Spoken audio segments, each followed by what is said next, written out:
Hello. Hello and welcome. My name is Inga Milda and I'm the Director of Marketing and Communications at Berwick Academy.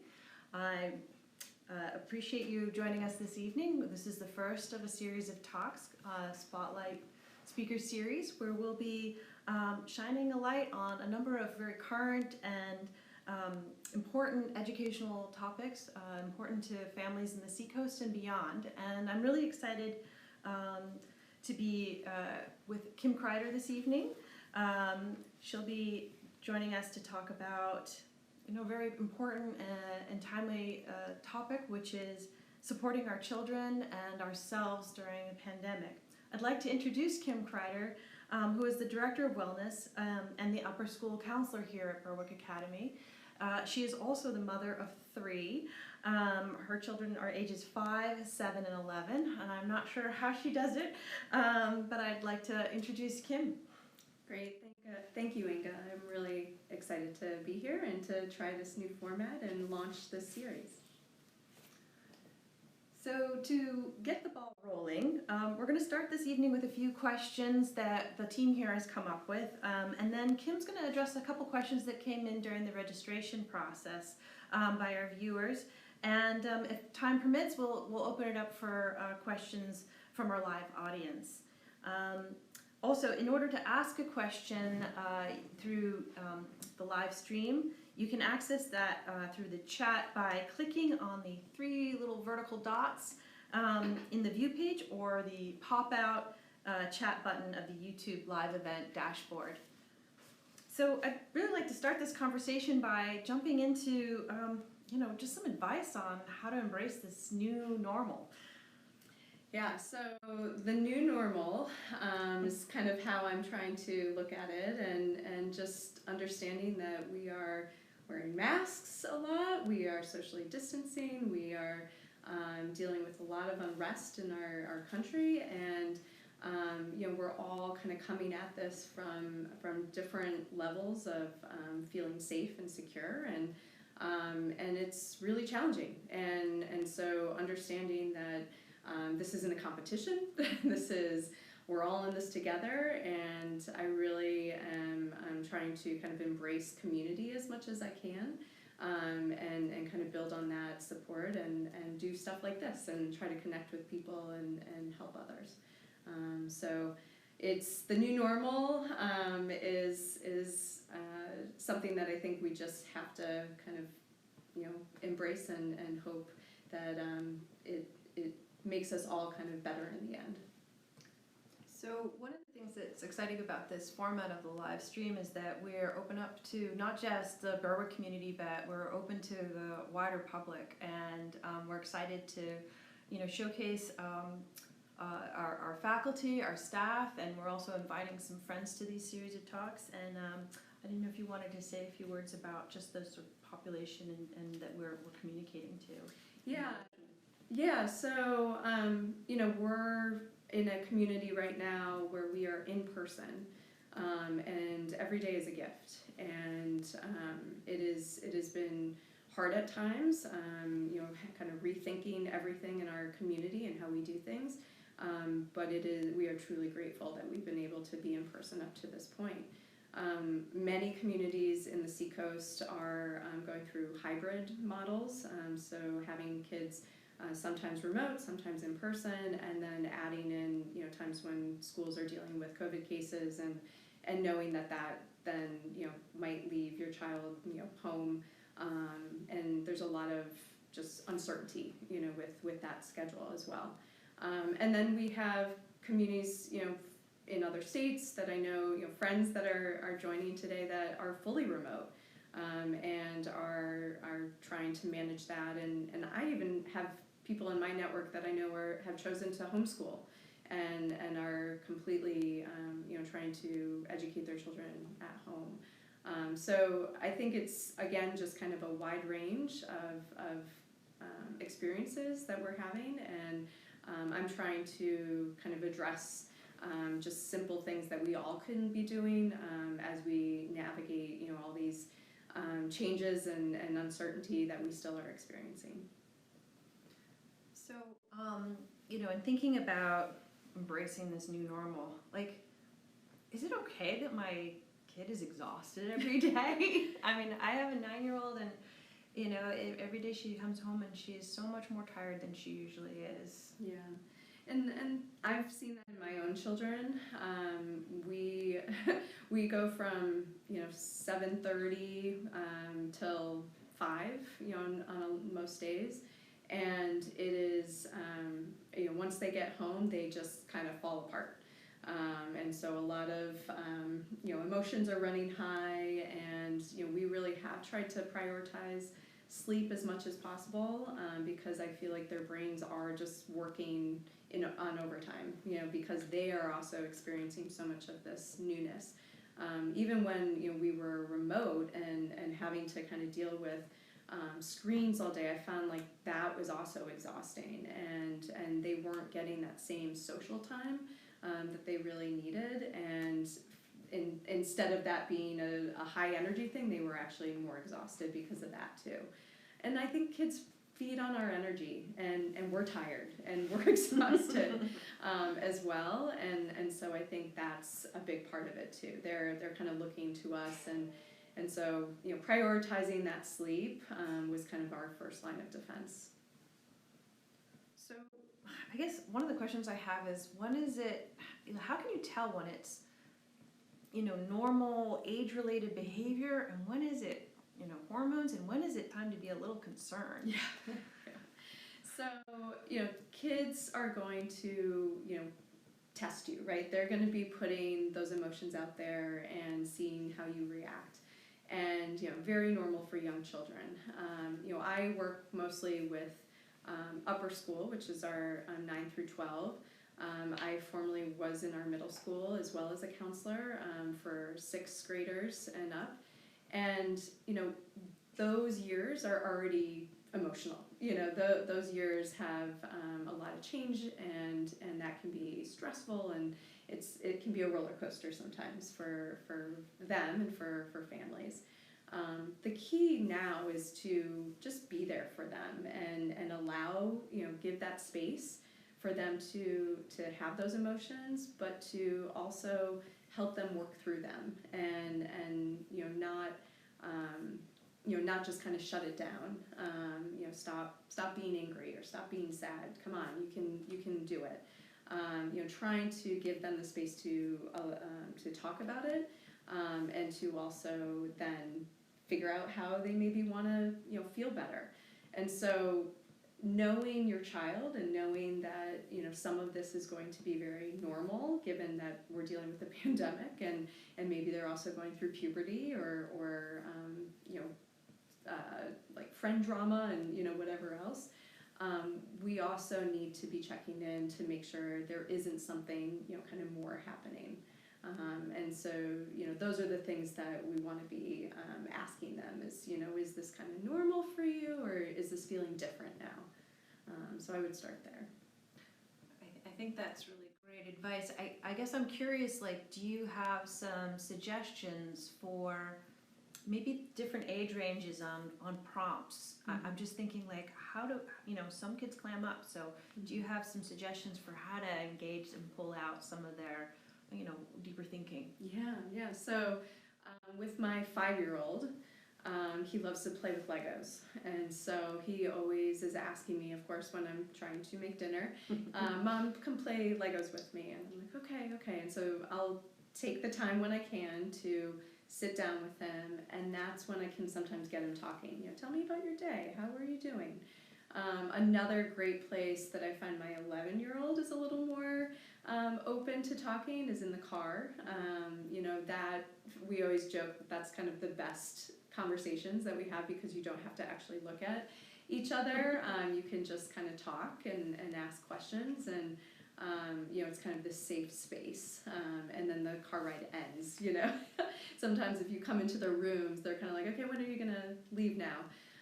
So finding those moments and grabbing onto them, but also being okay when kids are like, yeah, I don't really need to talk right now, and so maybe saying, could we maybe touch base later, and meeting them where they are and when they're ready to talk, and sometimes that means dropping everything to be able to have the conversation and not just putting it on your schedule, trying to make time for them too.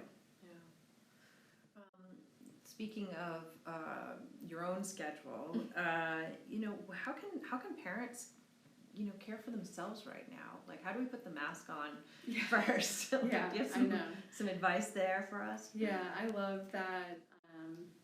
The oxygen mask, reference, because it is so true.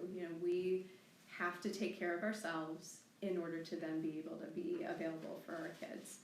And I focus, for me personally, I focus on the things that I know I'm going to get kind of the most bang for my buck. And so I know that if I do some exercise at least once a week where I'm getting a good, cardio in, that's going to make me feel better. I know that if I'm going to, be able to talk to a friend and just laugh and connect with them, that I'm going to feel better. I know that I need sleep, and so I do everything I can to make sure that my sleep is uninterrupted. And that includes putting that phone away sometimes. I have over and over again gone back and forth on whether that phone sits by my bedside or whether I plug it in somewhere else. And I find that more often than not, if it is not part of that bedtime routine, I feel better and I get a better night of sleep. I try to pick up some new books, not books that have anything to do with my career or parenting, but are more what I would call like a pleasure book, something. I'm actually starting to reread a book that I read when I was younger, and it feels comfortable right now, and I just need something, kind of comforting. So I've been trying to, kind of do these little things, and it all adds up to helping.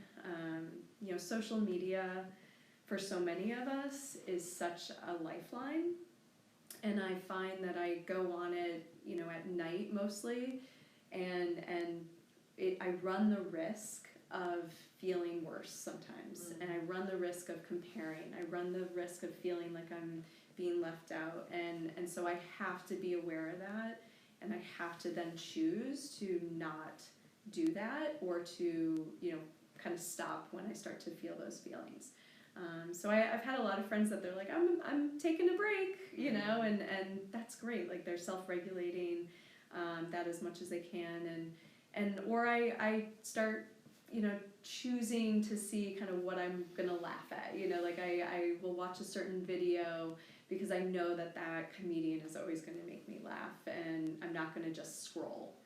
So I'm very purposeful with what I'm watching. Yeah, I've been watching a lot of stand-up comedy lately, just before bedtime, because I enjoy a good laugh before going to bed. I feel like it's good therapy. Yeah, absolutely. So how about, self-care for kids, and maybe addressing the different age ranges there as well? Yeah, so it starts with you, and so modeling that, and especially with young kids, being really clear, we need to get outside, we need to let's go for a walk together, or let's play in the leaves, let's go to the beach. I mean, we have so many amazing outdoor resources in the Seacoast, and so taking advantage of those for sure. I also, though, I've talked to people recently who are like, I'm so sick of walking outside, I'm so sick of hearing, just go for a walk. Yeah, I'm sick of walking, what's something else that I could be doing? And so, for kids, they need to have kind of those refreshers too. And so I've found that I got sick of coming up with ideas for kids. And so I just kind of brainstorm lists, and anytime that I maybe saw something or heard something, I would just keep adding to this list. And when my kids were feeling bored, or were they, feeling like they needed a little, change of scenery or something, I would be like, oh, here, go to the list. Let's look through the list. Let's find something. And so, it doesn't have to be big. Sometimes it's just putting a puzzle together, or, like I said, playing with some Legos, having a little creative time, finding a little corner and reading a book if your kid's really into that. But, I'll address the screen stuff again too. I think it's important to know that for especially the older kids, connecting with their friends is so huge, and it is so hard right now with social distancing and masks and all of that. And so not all screen time I feel like is equal. And so just like I was talking before about the social media for us, you know, same sort of thing for our teens, you know, who are trying to be social and see what's going on, but still need to self-regulate and check in with themselves about how, you know, different things are making them feel, and creating a space where they could talk about that with you. Or, you know, if you're saying, gosh, I need a break, this is making me crazy to look through this stuff, you know, that allows them to maybe make those choices too. The other thing with the tech or screen time is, you know, creating like Zoom hangouts or just like being able to FaceTime with a friend.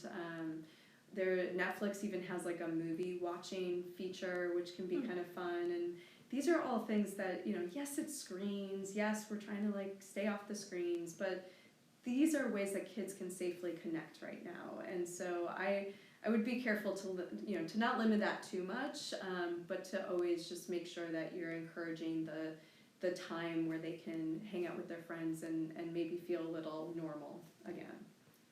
Well, I like the idea. I had no idea about the Netflix like share. That sounds like a lot of fun. Yeah. I can see doing that.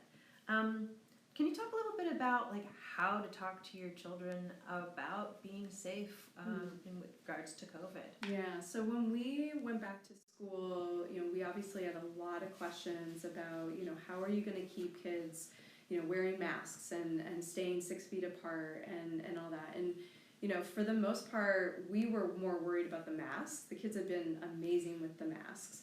The thing that has been harder is that 6 feet, and it's certainly like they just like are magnets. Like they just want to get close to each other and you know, have that connection. And so what I've heard, you know, from parents is then on the weekends the same kind of issues, but now there aren't teachers there, and sometimes not parents there to really be like, come on guys, you know, stay a little further, or you know, make sure you have your mask on, or you know, and there's varying degrees of parents who are comfortable with not wearing masks or wearing masks. So it's hard to navigate, and I find that teens especially are very nervous about how to handle a situation where a kid is not wearing a mask or feels like they're maybe doing some risky behavior that they're not comfortable with, and how do you kind of go out on that limb and say something. And so, you know, that's tricky. You know, I think it is easier for younger kids to be like, they're not wearing their masks, you know, or like, you need to be apart. But for the teens, it's really hard. And so my advice is surround yourself with people that you do feel comfortable with. You know, that friend group might get a little smaller this year, and really focus on those friendships that that you feel comfortable with, that you can really be honest with. And I think that more often than not, they'll realize that the kids want to all kind of do right by each other, and if one person is feeling really uncomfortable, like they're going to change their behavior if they knew that. But it takes kind of articulating that a little. And you know, I'm always a fan, sometimes the parents need to do a little behind the scenes work if that can be done. And you know, I think kids more and more are just, again, like wanting to go above and beyond to connect with each other. And so if that means having to wear masks and kind of follow one family's rules that might be a little more strict, I feel like they really are willing to do that.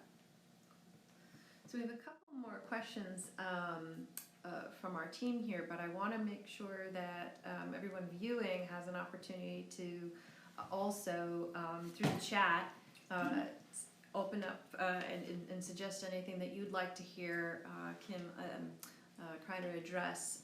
So if you have any questions, please feel free to enter them while we have the next couple of questions here. So this is kind of a big one. Like, what are some signs of anxiety and depression for our children? Like, what's kind of normal behavior, and when should we get concerned? Mm-hmm. Yeah, so as a school counselor, I get this one a lot, and usually it's parents that they already are recognizing the symptoms or recognizing the signs. because they're so in tune with their kids, but then they're kind of like, they need confirmation. They're like, okay, is this really, could this really be anxiety? Could this really be that they're feeling depressed right now, and that this is something more than just a couple bad days? And so, first step is really, again, to kind of get basic line of defense. Look at their sleep, look at how they're eating. Are there changes in behavior that seem concerning and just seem like not themselves? They might feel comfortable talking to you about some of these things, and that's great. And giving them the space to just say, yeah, I'm not okay right now, or yeah, it just was a really bad day and I don't know why. Parents, we constantly, and I, even though I know all this and I'm giving this advice, I still do this to my 11-year-old.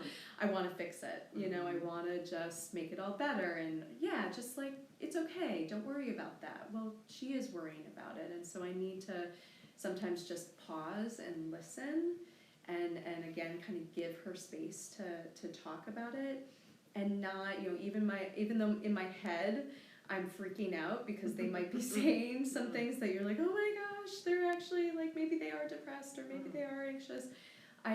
It's coming across that we're gonna figure this out together. Like, that must be really hard that you're feeling that way, and sometimes I feel that way too. And so normalizing it, but also like, let's problem solve. Let's figure this out. And so the big worries that I would say is when there's a real sense of hopelessness. If they can't kind of get into that problem solving mode with you, then that would worry me. If we're seeing at school that they're not interacting with their friends, they're really kind of isolating themselves. If parents are reporting, they're not really connecting with their friends on the weekend anymore, they've been invited to stuff but they don't feel up for going, like that kind of stuff, that's concerning. And so that's when I really would encourage families to seek some professional guidance, and that can just start with checking in with your pediatrician, and talking through some of these symptoms and what's going on. During the pandemic, a lot of us are experiencing more stress. We're experiencing more anxiety.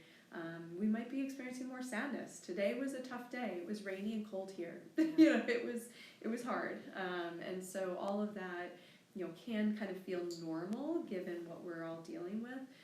But if it's stringing together, many days of feeling that, and that time period, just it's lingering, that's when we got to do something about it. And so for our kids, like I said, pediatrician is a good place to start. Calling the school counselor is a good place to start. It feels more like now we have a team. We're working together, trying to help our child. And then, a lot of times, looking into what are some good therapists in the area that can really support children in so many different ways, whether it's like a play therapy or it doesn't always have to be just talk therapy, art therapy. There's lots of different ways we can get kids to feel better. I think parents sometimes feel like, well, they're not going to just talk. Well, there's lots of different ways we can support kids and give them real strategies and skills for feeling better. Yeah, well, that's great. What are some long-term effects that you think we might experience, as this pandemic continues, and how, what do you? I mean, I know you don't have a crystal ball here, but what are you seeing, and what are other professionals talking about here? Yeah, so I think we were already seeing an increase in mental health concerns and diagnosed disorders among our kids, and so I think initially we were like, oh my gosh, this is going to just get worse and worse and worse. And I saw an article recently that actually gave me some hope, and it provided some of the kind of benefits that we've seen from the pandemic as a real connector and lifeline for kids, that was kind of nice to see. And so one of those things was that kids were actually getting more sleep because of just different school schedules. And I know at Berwick we've been really flexible with arrival times and dismissal times, if kids had free periods, or being able to come and go and have some flexibility, and that was, I think, really helpful for kids. For kids who are remote, they can roll out of bed and maybe still be in their pajamas, and not be worried about a commute or kind of getting ready for the day the same way that they might have if they were in person. And so that sleep piece has been better for kids. The other thing was the family time, and having parents that all of a sudden weren't commuting, and that can be a little tricky sometimes, where my husband is working from home and his day seems to extend a little bit more, and he's jumping back on email and everything, but he's there when we get there. He's home, and he's not spending as much time in the car. And our weekends are slower. We're not involved in as many activities, and so we're really trying to enjoy that family time, and that was seen as an improvement, for many kids. And so even though teens and younger children too might be experiencing more stress, we actually are not seeing a huge increase, and that it's kind of just stayed the same levels, and so that gave me hope, that even though we're going through this, we're still finding ways to help ourselves and help our families. Well, that's really reassuring to hear, and it kind of dovetails nicely with my next question, which is some strategies for really thriving, not just surviving during the pandemic.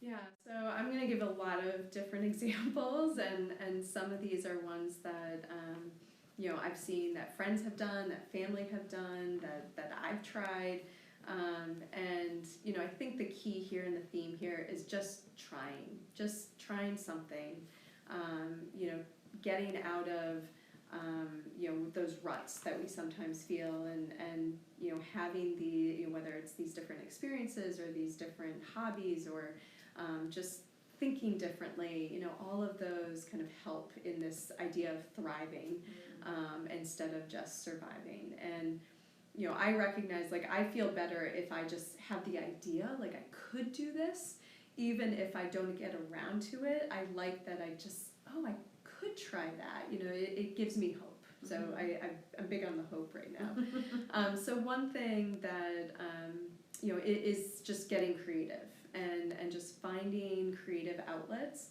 So many people have picked up different hobbies and tried different things, and so I have an aunt who lives in Arizona, and she will on social media post these paint by number creations, and I'm like, oh my gosh, that sounds amazing, because as somebody who works and with children, and I just want sometimes for people to tell me what to do, and then I can kind of check it off, oh, I did that, I created some art. So paint by number sounds amazing.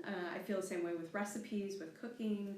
I have friends that have started their own kind of blog, Instagram posts and stuff, because they are finally able to really get into cooking and trying new things, and they're now able to share that with people, and that's been really cool. My husband loves to tinker and kind of try new things, and really kind of do deep research into trying new things, and so he has been really into creating pizza, making his own pizzas. And we were watching a YouTube video about making this really simple outdoor pizza oven, and it was just wow, that actually we could try that. Yeah, that's kind of cool. And he got really into smoking meats, and it's just these little things, because we have more time to just kind of explore it. It just seems kind of fun to do that. Exercise, and like I said before, the sleeping, is huge. I had a friend that we would always go for walks in the summer, and socially distanced, we're outside, and it was just our way of catching up and having some quality friend time. Because of the darkness, and we've kind of lost our mornings. We were laughing because a couple of weeks ago we literally were out with flashlights, still trying to walk, even though it was still so dark, and we laughed that we were just like, this is what it's come to, and but it helps, and so we kept trying different things, and I think that's the part that I just want to emphasize is, trying like a class. I was telling you the other day about this class that Yale offers, and it's called, what was it, the Science of Well-Being or something like that, and it was, it's free, it's an amazing course that people, I guess, have been taking. It's like one of the most popular courses in the psychology department at Yale. And that was something that I was like, maybe I could do that, because they've made it more accessible for people now during the pandemic to do online and all that. So I was, I'm learning and coming up with new ideas every day. And so I think it's just using your network and your community to try to find that. Yeah, the course is called The Science of Well-Being, and taught by Laurie Santos, who's a professor of psychology at Yale University, and it sounds like she's making this course free and open to community. Yeah. So that's really, really very cool. Yeah. So I want to also take a few questions from our from our registrants and our viewers. One of them that came in a little earlier was how we can help our teens start new friendships when there are no activities or in-person classes. I think this is not just teens that are having a little bit of trouble making new friends right now. Maybe you can talk a little bit about that. I think that's a great question that came in. Yeah, and we were dealing with that a little bit, even just at school, being in person, but teens still feeling like with masks, that they just can't get to know each other the same way that they could if it, was a normal school year. And so I really feel for, being completely remote and, maybe starting a new school or being new to high school or whatever it might be.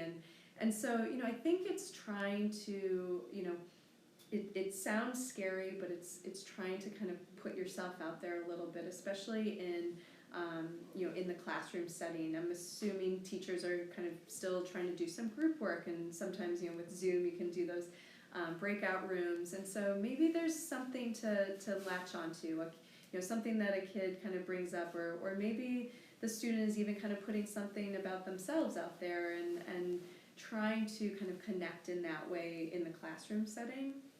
If that feels too scary, I think it's trying to kind of get back to like who's in your who's in your neighborhood, right? The proximity piece. What are some activities that maybe you've done in the past that you could reconnect with some of those friends in different ways? Maybe they were just your soccer friends, but maybe now you kind of need them a little bit more to be your everyday friends. So reaching out that way. I always encourage parents to create the opportunities. So, like I was saying about the Netflix party, maybe it's, okay, let's like do this, or let's meet at, an apple orchard is like a big deal in our community. Let's meet in these places where we can still be safe, where we can socially distance, but we're able to connect with each other and just try to get to know each other. So sometimes it feels a little forced, but I would really encourage parents to help their kids kind of put themselves out there a little bit and find those common interests. Even I know we're not always huge fans of video games and stuff like that, but sometimes that's a way to connect with, especially for boys, it seems like that's a comfortable way to kind of talk and engage. And I would also, put that with the sports department too, being able to like meet up. Maybe there's some local, kind of not pickup leagues and during coronavirus, but like, where you've noticed that there's some kids kind of playing soccer, and maybe there's a way to engage that way too. So it is kind of looking far and wide, I think, at this point, but really trying to help the kids learn how to, kind of reach out and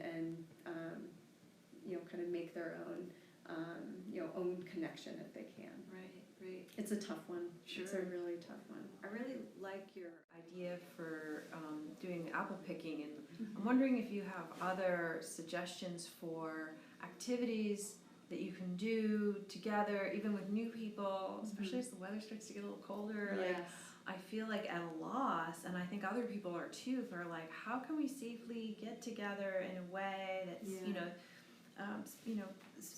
socially or physically distanced and masked, but fun. Yeah.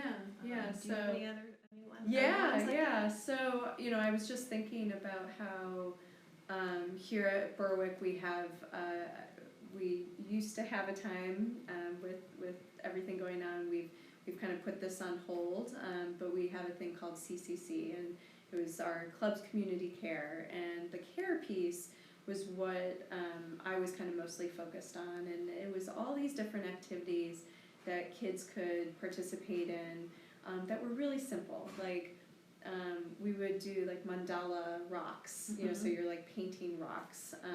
You could do like puzzles, friendship bracelet, like some of this craft type stuff, but it was a way to be doing something while then also being able to talk. And so I've heard of kids like taking that online, taking that on Zoom. And so, maybe it's a Saturday when we can't all be together because because of COVID, and we can't, kind of gather. And now it's too cold, and maybe we can't be outside, as long as we would like to. But maybe we could still get together on Zoom and have a night where maybe we're all doing the same recipe together, or we're all doing the same craft together, and have that be kind of that social interaction. So it might feel weird in the beginning, but the kids really, this came up a lot in the spring, where they're like, we just have lunch together, and being able to connect through that screen was still something, and it still gave them that same, kind of endorphin rush to be with their peers. Thank you. Those are really great. And I love those mandala rocks. I have actually been seeing them around campus, and they kind of brighten the day. And actually, around Portsmouth, you see them on the sidewalks there too, which is kind of a nice reminder to smile. So, do we have time for one more question from our viewers? One of the other questions was around outbursts and anger issues, and I guess. Is any advice and suggestions around that? Because I think sometimes some of the children who are usually, not prone to these kinds of things are acting out. So. Absolutely, and I have one of those at home. She is as sweet can be at school, and with her friends, and then her siblings might kind of rub her the wrong way, and it can just be this like big burst. And so anger, sometimes can be anxiety, it can be depression, it can be just another way that we're trying to get emotions out. And so, again, trying to kind of normalize it and be like, gosh, you must be really angry right now, and how can I help? Because a lot of times they're just trying to make a scene and kind of be heard. That's at least for those younger kids. For the older kids, they might need a little time to cool down and to calm down, and to be able to say, okay, you're angry right now. I want to check in with you in a little bit, but why don't you, kind of take some time and let's come back to this, because it is a real emotion. It can feel like a lot as a parent to be seeing that anger and having that come out, but ultimately, like, it's just another emotion that we need to take care of and understand. We had a question from one of our viewers back on that Netflix idea. Yeah. I think that resonated with some other people too. Yeah. Do you know what it's called? Yeah. And I should, before we get into it, I want to say that we will be sharing the recording of this on YouTube, and we'll email all the viewers the link as well. We can share some of the resources we've discussed today, and if I can maybe find some more information about this Netflix that you were talking about, where we can share, but does it have a name or something? Yeah, or how do you access it? Yeah, my understanding is called like a Netflix watch party. And I looked it up recently because we had a lot of parents that were connecting with their kids by watching the movie The Social Dilemma. Oh, right. And so they were telling me as the school counselor, like, oh, have you seen this? Like, this would be a great thing to suggest and watch. And we did put that out to our community. And so I then brought it to some students and said, hey, is this something that you would be interested in maybe hosting a party, doing like a Netflix watch party where if you have a Netflix account, so it is limited to people who have Netflix accounts, you can log on and join and all kind of watch the same thing together. So that was my understanding. I have not done it yet, but it's really intrigued me, and it sounds like you can have up to 50 users at this, at one time. Wow, that's really cool. Yeah. Well, I'm looking forward to checking that out when I get home tonight. Mm-hmm. So I want to be sensitive to our time, and I think we're going to kind of wrap up at this point, but I wanted to first thank everybody for joining us this evening, and thank you, Kim, for all the words of wisdom and insight and ideas, and I know I'm taking away a lot from this conversation, so thank you. I also want to thank the IT department, Seth Hurd, for helping us to stream this live tonight. And I also want to give a little plug for our next Spotlight speaker. There will be will feature Michael Buen-Suceso, who is our Director of Cultural Competency, and he will be bringing a guest, playwright and local activist Najee Brown. Najee relocated to the Seacoast from Brooklyn, New York, and oversees Soul, which is a series at the Seacoast Rep, which focuses on presenting Black, Indigenous, and people of color narratives. And we're really excited for that conversation on November 30th, also at 6 o'clock. Please save the date, and we'll be sending out registration details for that event soon. So again, I want to thank you all. We will follow up with some of the details, including the recording, and I hope that you'll reach out to me and also to Ms. Kreider directly if you have additional questions, want to learn more about Berwick, or if you want to know more about wellness. And I want to just wish you all a really wonderful evening and a safe and wonderful winter. Thank you so much.